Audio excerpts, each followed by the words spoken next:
Hello, hello, hello.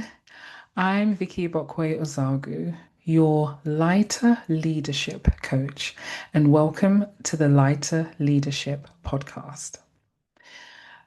Today, I want to have a conversation around why you struggle to set boundaries and what's actually underneath it. I was having a coaching conversation with a client recently. And on the surface, the challenge looked familiar. Freelance work, managing multiple clients, trying to secure future income while delivering on current projects, right? And it's a very common issue, scope creep. Now, this is when clients are asking for more than what was agreed, deadlines are shifting, and the work is expanding.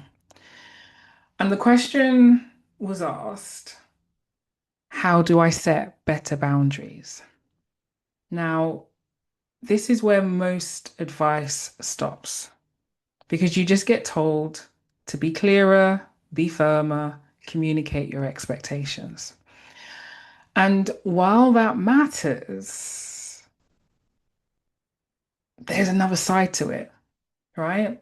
While that matters, there is another side to it. But in this conversation, it actually became clearer to me that this wasn't the real issue.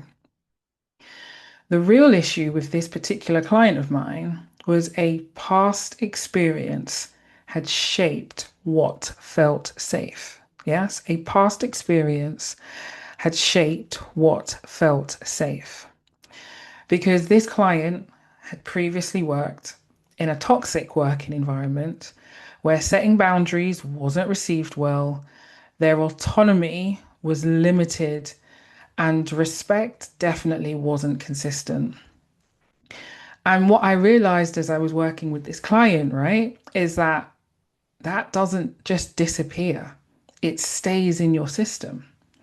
So now, even for you, when you're in a different environment with respectful clients, more autonomy, and more control, there's still a hesitation on your part because you are expecting the same outcome, right? So if you have ever been in a scenario where you've been in a not so productive, supportive, caring, safe, healthy environment, and then you move into one that is all those things, there's a part of you that is still operating in the past and operating in the old way.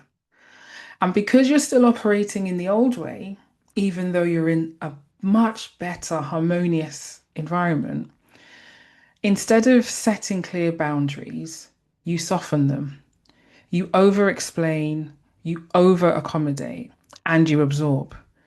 And not because you don't know what to do, but actually it's because your nervous system is trying to protect you. And this is where the shift happens. Not because by becoming better at boundaries, but by changing how you hold them. So, with this particular client, we worked with something really simple, and it was fact versus fiction. So, what is actually happening now, right? If you look at the facts, what is actually happening now? Well, clients are more respectful, they value your work, and they're responding really well to you. If we look at the fiction, the question is what is being carried from before? It's the fear of pushback, the fear of being seen as, being difficult or getting it wrong. But once I was able to take a client through this fact and fiction exercise, one, it became really clear, and then something shifted. And the shift was there because now they were not reacting to the past, they were responding to the present. And once they were able to do that, boundaries became simpler, not softer or harsher, just clearer. So this particular client went from, instead of, I just wanted to check, fill in the blank, to, if I don't receive the copy by this date, we will miss the print deadline and the posters won't go out.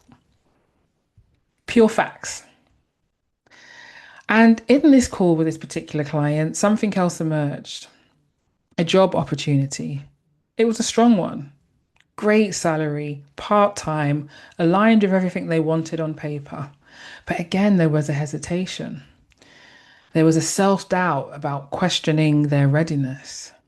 But when we looked at it closely, actually what they discovered, is it wasn't about the job. It was about what the job represented. And it was a return to a structure that previously didn't feel safe. So instead of seeing it as failure or rejection, we reframed it as data. And what the data was, this role told us these opportunities exist, you are considered for them, and right now you're choosing something different. And that's a very different position to be in. So if you take anything from this episode, it's this. You don't struggle with boundaries because you don't know how. You struggle because of what you've learned to expect when you set them. Let me say that again. You don't struggle with boundaries because you don't know how. You struggle because of what you've learned to expect when you set them. And the work is not to become harder, right? Not to become a mean person, a horrible person. It's about coming back to what is actually true for you now. So here's a question I just want you to sit with, to just take some time to reflect. Where are you responding to a past environment instead of the one you're actually in? Where are you responding to a past environment instead of the one you're actually in? And if that surfaces something, if something lands for you and you want some space to think more clearly about this, you're absolutely welcome to join me at the next Lighter Leadership Reset. All of the information will be in the show notes. Have a great, great day. Have a beautiful week. And remember, your leadership gets to be lighter.